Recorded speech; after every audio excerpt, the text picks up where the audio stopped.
Sejumlah 60 negara telah diberikan tarif yang sangat tinggi.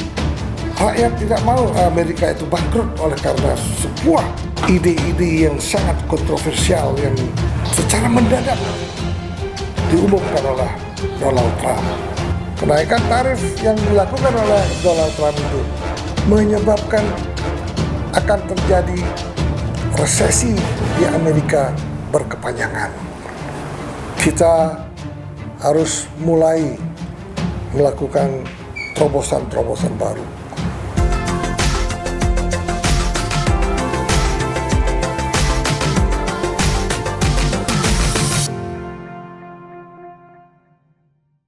Selamat siang, kembali lagi bersama Mr. Visi Live. Ketika dunia digoncang oleh tarif resiprokal Donald Trump, dunia semakin memanas. Walaupun hujan di mana-mana tetap turun membasahi bumi, tetapi oleh Donald Trump, Presiden Amerika yang sangat kontroversial, menyebabkan dunia bukan saja hangat, memanas. Mungkin hal ini bisa menyebabkan perang dunia ketiga. Kenapa demikian? Karena Trump tidak menggunakan ilmu ekonomi lagi. Dia menggunakan otak kirinya untuk berbuat sesuatu kepada dunia usaha saat ini. Yang paling sangat mengerikan bahwa koleha perdagangannya di Eropa juga terkena impact-nya. Tarif resiprokal Trump ini betul-betul menggoncang dunia. Sejumlah 60 negara telah diberikan tarif yang sangat tinggi, terutama yang paling tinggi dikenakan adalah China. Indonesia kena dampaknya. Indonesia juga dikenakan 32% tarif import apabila Indonesia mengekspor barang-barangnya ke Amerika. Tentunya hal ini bisa menyebabkan perekonomian dunia, bukan hanya Indonesia, dunia, bahkan perekonomian Amerika pun nyaris menuju titik ke bawah. Kenapa demikian? Kita lihat apabila Amerika menerapkan tarif yang begitu besar, tarif biaya masuk, importnya begitu besar, maka kebutuhan pokok orang-orang Amerika itu pasti akan naik sangat drastis. Itu yang menyebabkan masyarakat Amerika marah dengan presidennya. Karena apa? Rakyat tidak mau Amerika itu bangkrut oleh karena sebuah ide-ide yang sangat kontroversial yang secara mendadak diumumkan oleh Donald Trump. Siapa yang nggak tahu Donald Trump selalu mengebohkan dunia. Coba kita lihat, dia pernah membuat bentang raksasa untuk membentengi negara Meksiko, sehingga Meksiko tidak ada lagi penyelundupan orang-orang untuk bekerja ke Amerika. Hal ini gagal. Tetapi yang sekarang yang sangat memprihatinkan dunia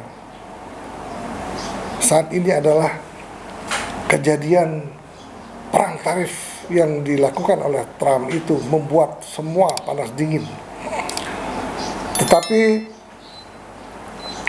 retaliasi hanya dilakukan oleh China. China tetap melawan, walaupun dia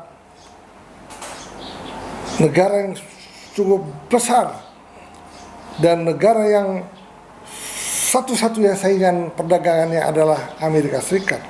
Dia tidak takut, justru dia menaikkan lagi tarifnya apabila Amerika melakukan ekspor ke China. Nah, ini yang dilakukan oleh China. Trump mengatakan bahwa baiknya Cina bernegosiasi dengan Amerika. Tapi China yang merasa dunianya sangat kuat saat ini, dunia perdagangan sangat kuat, China cuek-cuek saja, tidak menanggapi ajakan Trump. Tetapi Indonesia cukup pintar. Kenapa dikatakan pintar? Bahwa Indonesia tidak mau memang berhadapan dengan Amerika secara frontal. Indonesia telah mengirimkan timnya yang dipimpin oleh Menko Perekonomian, di mana Ibu Sri Mulyani sebagai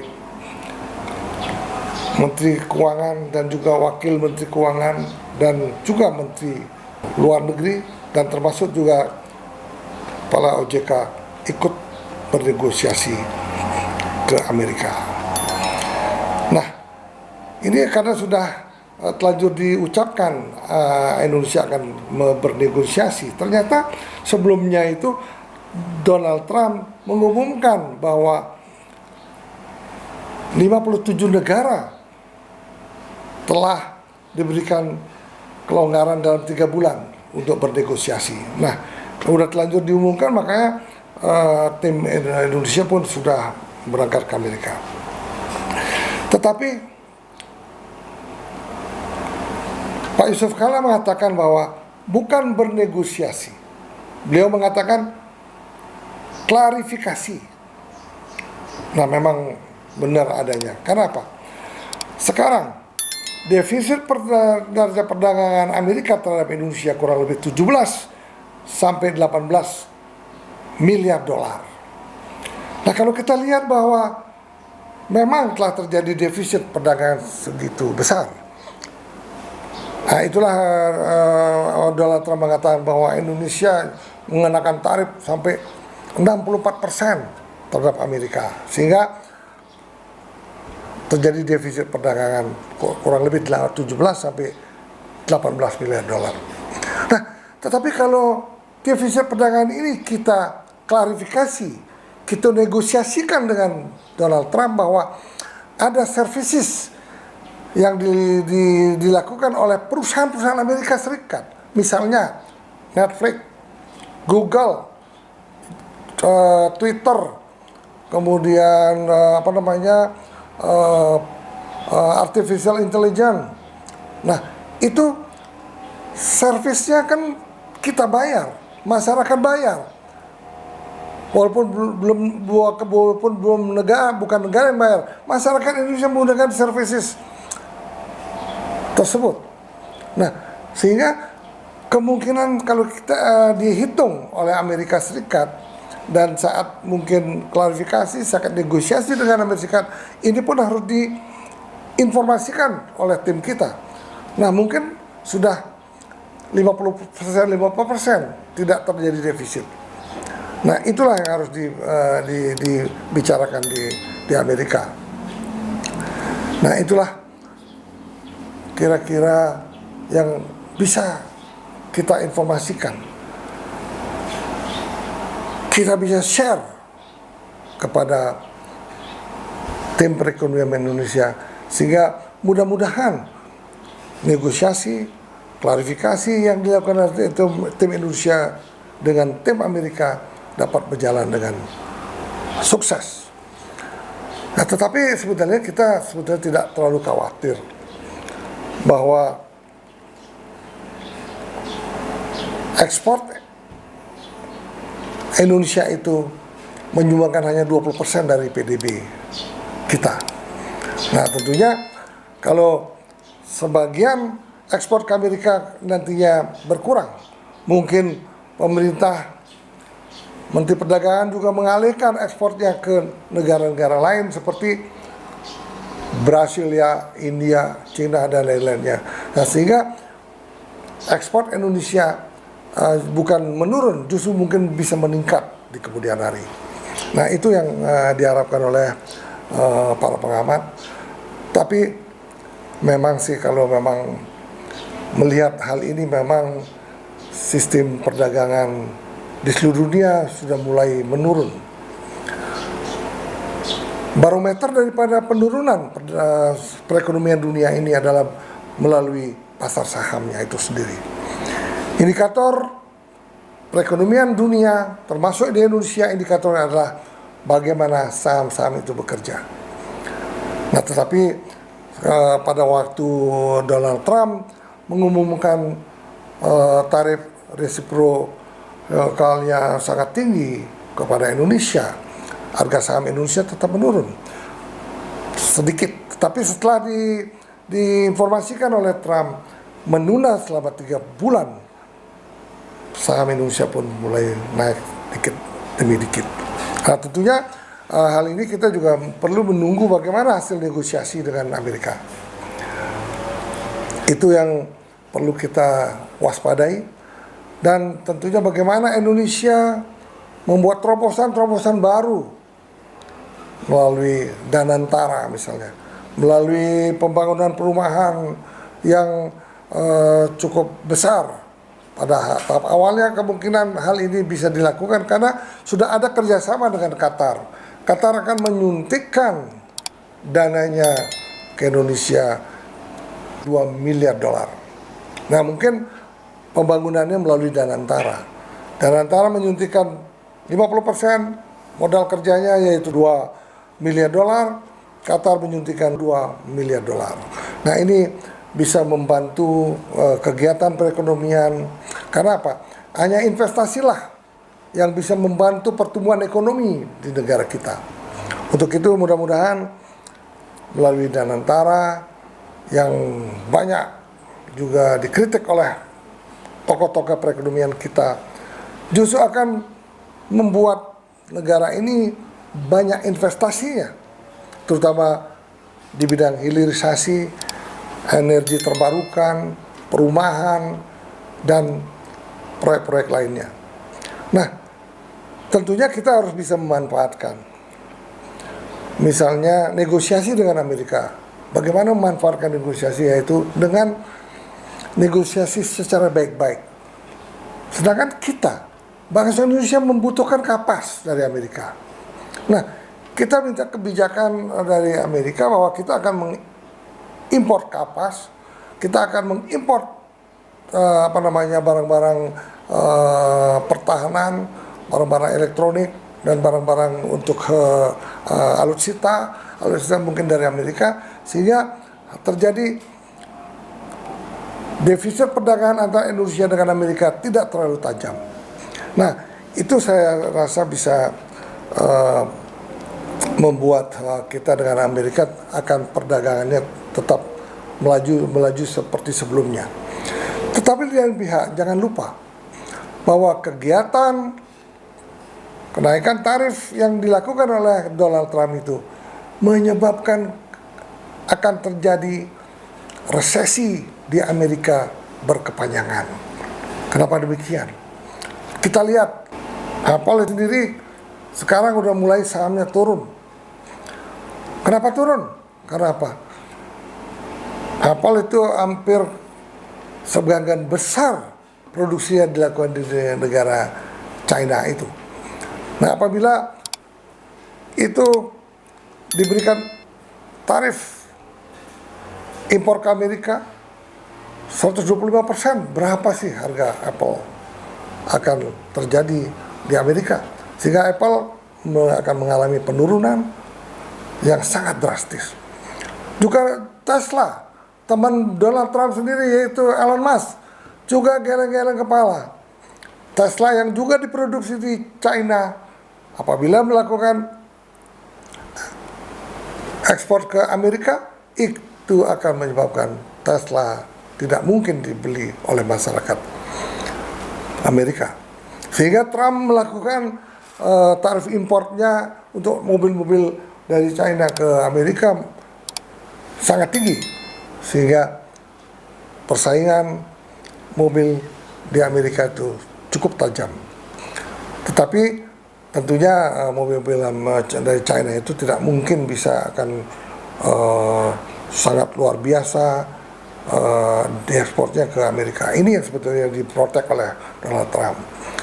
Tetapi untungnya sih Tesla juga produksinya ada di Amerika. Mungkin produk Tesla akan dijual di Amerika, kemudian produk Tesla yang dibuat di Cina dijual di Cina dan di negara Asia lainnya. Itu mungkin yang akan dilakukan oleh Elon Musk. Kemudian kita lihat Boeing pasti akan terjadi penurunan. Ternyata mesin-mesin Boeing itu banyak dibeli juga oleh China. Nah, ini akan terjadi penurunan. Boeing akan mengalami kebangkrutan. Mungkin juga Apple, Netflix juga yang sudah akan mengalami kesulitan. Ada lagi alat-alat berat yang dibuat di Amerika, misalnya seperti John Deere, Caterpillar, dan itu juga banyak akan mengalami penurunan apabila Donald Trump melakukan perang tarif dengan dunia. Ini yang akan terjadi.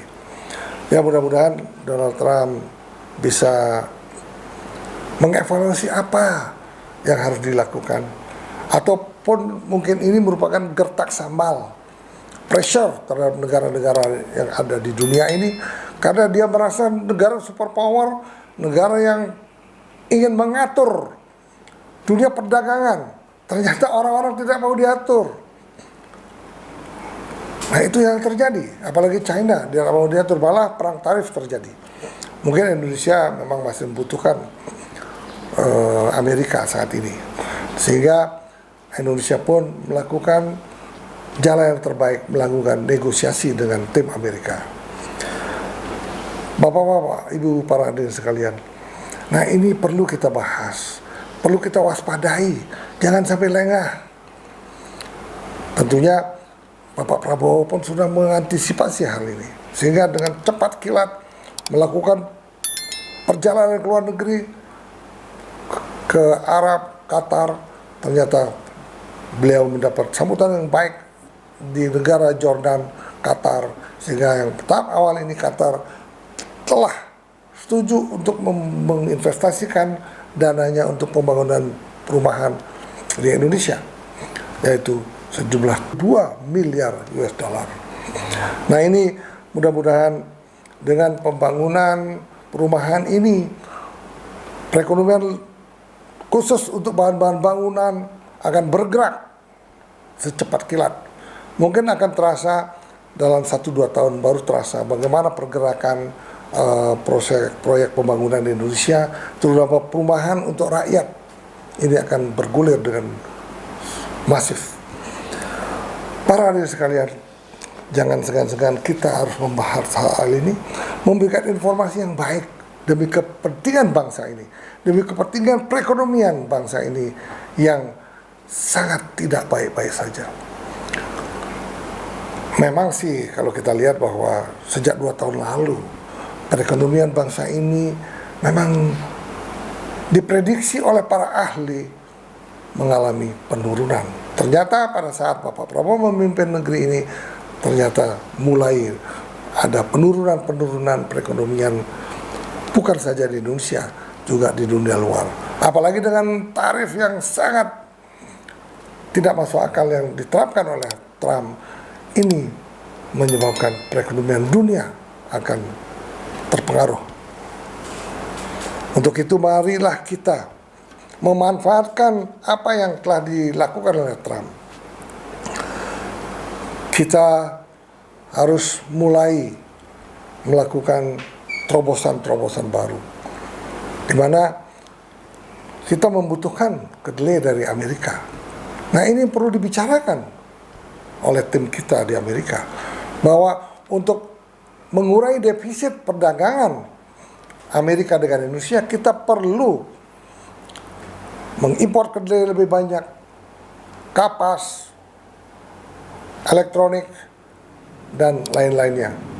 Dan kita juga mengekspor tekstil, sepatu, dan pakaian dari Indonesia. Tetapi negosiasi itu mudah-mudahan dapat menghasilkan win-win solution. Amerika tidak menerapkan tarif yang sebesar itu lagi, mengembalikan dengan tarif yang semula, tapi kita komitmen dengan Indonesia, komitmen untuk melakukan import lebih banyak lagi kedelai, kemudian kapas, sehingga produksi pertekstilan di Indonesia akan lebih murah lagi. Kemudian kita mampu memproduksi pakaian-pakaian untuk Amerika, sehingga terjadilah win-win solution. Terjadi devisa perdagangan Indonesia dengan Amerika tidak terlalu besar lagi. Nah, kali ini yang dilakukan, maka Indonesia akan tetap bisa melaju di tahun 2026 dan seterusnya. Para hadirin sekalian, cukup singkat tapi padat. Kami ingin mengevaluasi setiap detik, setiap jam, setiap minggu, sehingga kita saling mewaspadai gerakan apa sih yang akan terjadi di dunia ini, sehingga Indonesia dapat berjalan perekonomian dengan stabil dan apa yang telah diprogramkan oleh pemerintah saat ini mampu dijalankan dengan baik, terutama memberikan makan gratis untuk para pelajar di negeri ini. Ya, pada sebelumnya kita juga telah menyarankan juga bahwa karena keterbatasan dana, maka MBG tetap jalankan, tetapi mulai dan disisir dari pulau-pulau yang terpencil, pulau-pulau yang masih perekonomian masih terkebelakang, sehingga masyarakat menikmati program ini dengan baik, sehingga seluruh masyarakat Indonesia di pedesaan dapat melakukan sekolah dengan baik. Dan apalagi akan dibentuknya sekolah rakyat yang ada keringanan, terutama untuk tempat tinggal, uang sekolah, dan makan gratis. Kalau ini dilakukan, maka Indonesia step by step, tahun demi tahun akan menuju masyarakat adil dan makmur. Bapak-bapak, para hadirin sekalian, demikianlah omong-omong Mr. Pusi. Semoga bermanfaat bagi kita semua dan bermanfaat bagi masyarakat Indonesia. Untuk itu, untuk kami bisa menyajikan hal-hal yang penting di negeri ini, jangan lupa subscribe, like, follow Mr. Pusi Live. Salam berbahagia dan sehat selalu. Bye-bye.